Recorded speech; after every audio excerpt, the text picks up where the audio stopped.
दुनिया का वजूद ही नहीं होता, ये सभी लोग जानते हैं। सब लोग इसे शुरू से ही जानते हैं और हमारे पूर्वज भी इस चीज़ को मानते थे। इसको बड़े बड़े गाथाओं में, बड़े बड़े पुराणों में ये सब चीज़ें लिखी हुई हैं कि अगर जहाँ पे नारी की पूजा नहीं होती है तो वहाँ पे कभी भी खुशहाली नहीं आ सकती। तो नारियों के लिए मैं दो पंक्ति जो है वो कहना चाहूँगा कि कभी अपने आप को कम मत समझिए किसी से भी। चाहे आप कुछ करते हो ना करते हो, आप बाहर जॉब करते हो, ये हताश है तो चल, तेरे वजूद को समय को भी तलाश है, समय को भी तलाश है। चरित्र जब पवित्र है तो क्यों है ये दशा तेरी, ये पापियों को हक नहीं कि ले परीक्षा तेरी, कि ले परीक्षा तेरी। तू खुद की खोज में निकल तो किस लिए हताश है, तू चल, तेरे वजूद की समय को भी तलाश है, समय को भी तलाश है। जला के भस्म कर उसे जो क्रूरता का जाल है, जो आरती की लौ नहीं, तू क्रोध की मशाल है, तू क्रोध की मशाल है। तू खुद की खोज में निकल तो किस लिए हताश है, तू चल, तेरे वजूद की समय को भी तलाश है, समय को भी तलाश है। चुनर उड़ा के ध्वज बना गगन भी कप कपाएगा, अगर तेरी चुनर गिरी तो एक भूकंप आएगा, तो एक भूकंप आएगा। तो खुद की खोज में निकल तो किस लिए हताश है, तो चल, तेरे वजूद को समय की भी तलाश है, समय की भी तलाश है। धन्यवाद।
सबसे पहले आप सभी का स्वागत और आप सभी को वुमेन्स डे पे हार्दिक शुभकामना।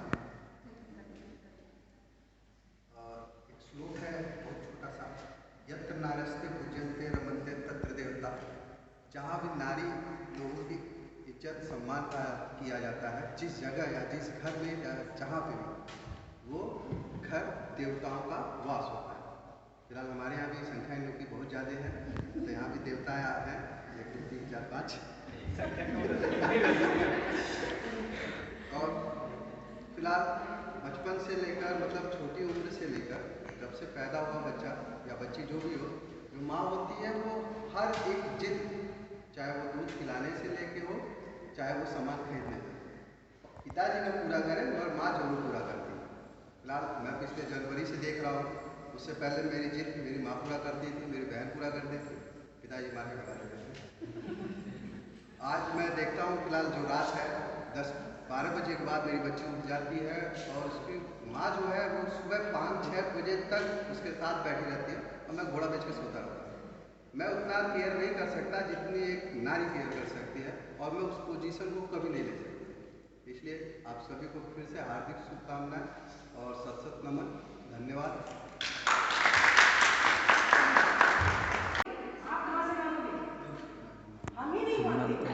मैं नहीं मानती कि मैं श्रेष्ठ हूँ। कहीं ना कहीं मुझे एक चीज आता है मेरे दिमाग में कि अरे ये जैसा काम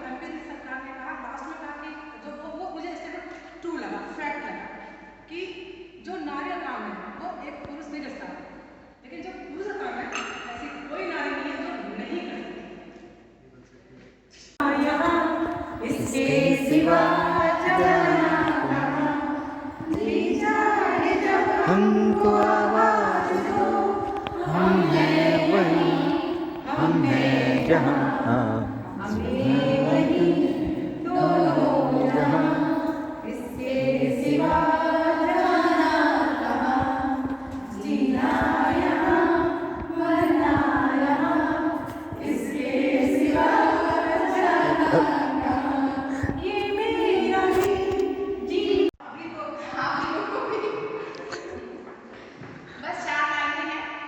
नारी तुम प्रेम हो, आस्था हो, विश्वास हो, टूटी हुई उम्मीदों की एकमात्र आस हो, हर जान का तुम ही तो आधार हो, नफरत की दुनिया में तुम ही तो प्यार हो।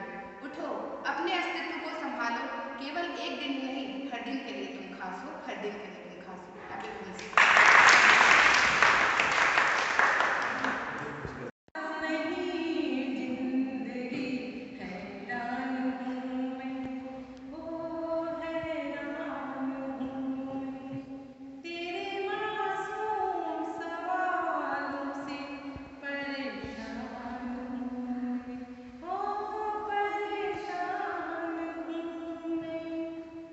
जीने के लिए सोचा ही नहीं, दर्द संभालने होंगे, मुस्कुराए तो मुस्कुराने के कर्ज उतारने होंगे, मुस्कुराऊं कभी तो लगता है जैसे होठों पे दर्द रखा, तुझसे नाराज नहीं जिंदगी, हैरान हूँ मैं, ओ हैरान हूँ मैं। जिंदगी तेरे गम ने मुझे रिश्ते नए समझाए, जिंदगी तेरे गम ने हमें रिश्ते नए समझाए, मिले जो हमें धूप मिले छाँव के ठंडे साए, तुझसे नाराज नहीं जिंदगी, हैरान हूँ मैं, ओ हैरान हूँ।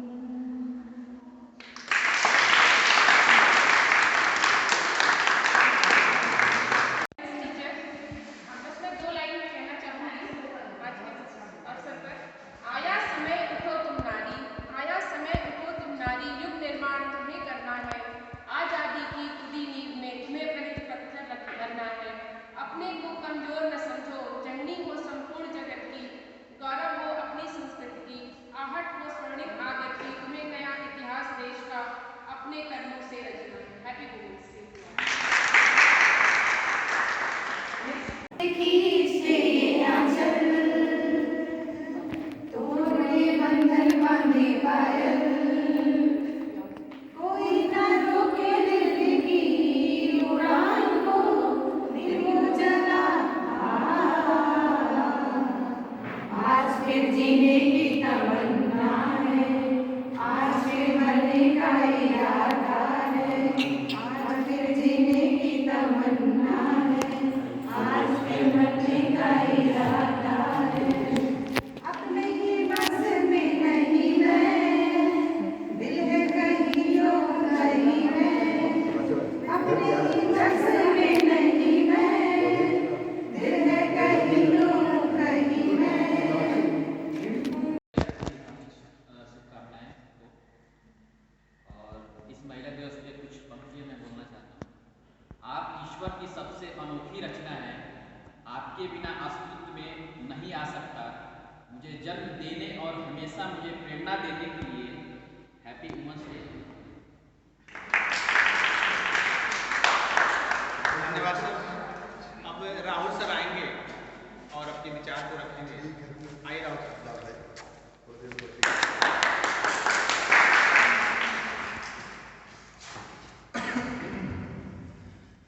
मेरे लिए सबसे पहले धरती पे समस्त नारियों को जो जिस जिस योनियों में हैं, इस नारी जाति को मैं दंडवत प्रणाम करता हूँ और हृदय से आभार प्रकट करता हूँ कि उन्होंने इस जग को इतना फर्टाइल बनाया, ऐसा बनाया कि यहाँ पे सदियों से जीवन की धारा प्रवाहित हो रही है। एक विज्ञान का शिक्षक होने के नाते मैं समझ सकता हूँ कि प्रकृति ने अपना एक मूर्त रूप धारण करके नारी रूप धारण किया और इस सृष्टि को जीवन का वरदान दिया। लेकिन इससे पहले मैं एक आध्यात्मिक व्यक्ति भी हूँ और आध्यात्मिक व्यक्ति होने के नाते विज्ञान से परे भी मेरी एक पृष्ठभूमि है, जिसमें भारतीय नारी का एक विशेष सम्मान मैं अपने हृदय में देखता हूँ, जिसके लिए 2-4 पंक्ति मैं पेश करूँगा। गद्य के रूप में, मुझे पंक्तियाँ कुछ विशेष याद नहीं। तो हमारे यहाँ जो नारियाँ हैं वो विशेष हैं इस संदर्भ में कि उनके जीवन का जो सबसे अमूल्य हिस्सा है, जो सबसे विशेष हिस्सा है, उसमें उनका धर्म सबसे प्रगाढ़ होता है। एक नारी के लिए उसका धर्म जन्मजात है। जैसे किसी बच्चे को, अगर कोई बच्चा पैदा होता है तो उसे दूध पीना नहीं सिखाया जाता, वो उसको सीख के आता है अपने पेट में से। वैसे ही जहाँ तक चरित्र का सवाल है, जहाँ तक जीवन में कर्म का सवाल है, उसे किसी को बताने की ज़रूरत नहीं। वो जन्म से ही, जन्मजात सारी चीज़ें सीख करके आती है कि उसे क्या करना है, कैसे करना है, धर्म क्या है, पवित्रता क्या है, आचरण क्या है, ये सारी चीज़ें उसे जन्मजात पता होती हैं। इस तरह से वो ऐसे इस संसार की धुरी की तरह, एक केंद्र की तरह काम करती है, जिसकी धुरी में ये सारा संसार नाच रहा है। अगर धुरी अपनी जगह पर स्थित ना हो, जैसे साइकिल का पहिया, तो पहिया पता नहीं कहाँ जाए। इसी तरह मैं इस स्त्री को इस संसार की एक धुरी समझता हूँ, जिस पर ये सारा संसार नाच रहा है। स्त्री ने हमको सब कुछ दिया, जीवन दिया, धरती। इसलिए जो भी जितनी भी चीजें हम देखते हैं, जिनको पूज्य भाव आता है हमको, जो निस्वार्थ दान करती है, उसको हम स्त्री का रूप दे देते हैं। जैसे धरती को हमने स्त्री का रूप दिया, धरती से हमने सब कुछ लिया, अपना शरीर तक लिया, खाना लिया, पीना लिया, सारा जीवन भर इससे लेते रहे, जैसे कि अपनी माँ से लेते हैं, और फिर जाते वक्त कुछ नहीं थे, सब कुछ इसको लौटा के जाए। तो ऐसे में जहाँ भी कर्म की पराकाष्ठा होती है कि अब कर्म इससे ज़्यादा नहीं जा सकता, वहाँ पर नारी स्वतः होती है। आपने देखा होगा भगवान कृष्ण ने अर्जुन को गीता का उपदेश दिया, द्रौपदी को कहाँ दिया? द्रौपदी को कोई उपदेश नहीं, जबकि द्रौपदी ने ऐसे ऐसे धर्म निभाए हैं जो अर्जुन कभी सोच भी नहीं सकते। तो ये इनकी महानता है।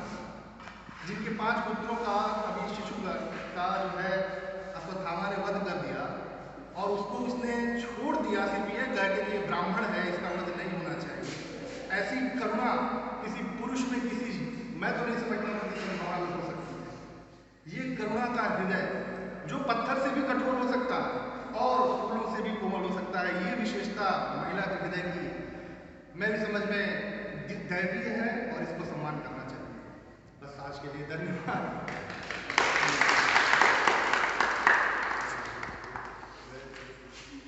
लेकिन एक वर्ड हम लोग यूज करते हैं, माँ की शक्ति। सब लोग बोलते हैं माँ की शक्ति, लेकिन एक्चुअल में ये माँ की शक्ति वर्ड आई कहाँ से? इसमें भी एक साइंटिफिक रीजन है। जब हम लोग रिप्रोडक्शन पढ़ते हैं तो वहाँ पे ओवम और स्पर्म का जो स्ट्रक्चर हम लोग देखते हैं, तो एक्चुअल में क्या होता है कि जो ओवम होता है उसका माइटोकॉन्ड्रिया होता है, और जो स्पर्म होता है उसके टेल रीजन में माइटोकॉन्ड्रिया होता है। और जब फ्यूजन होती है तो जो टेल रीजन होता है वो ड्रॉप हो जाता है। यस सर, जो टेल रीजन होता है वो ड्रॉप हो जाता है। बट मीन जो शक्ति होती है वो शक्ति माँ की ही शक्ति ट्रांसफर होती है बेबी में, यानी कि माँ की इस नारी शक्ति को नमन करता हूँ।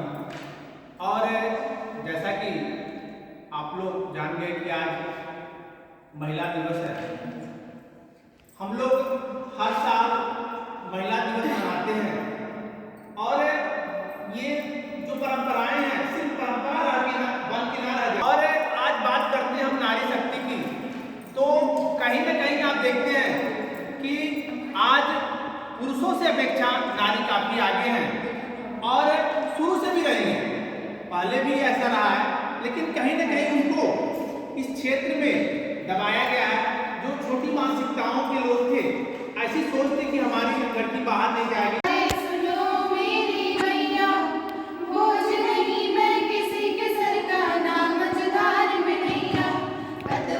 बनूंगी, लहरों से लड़ूंगी, अरे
प्यार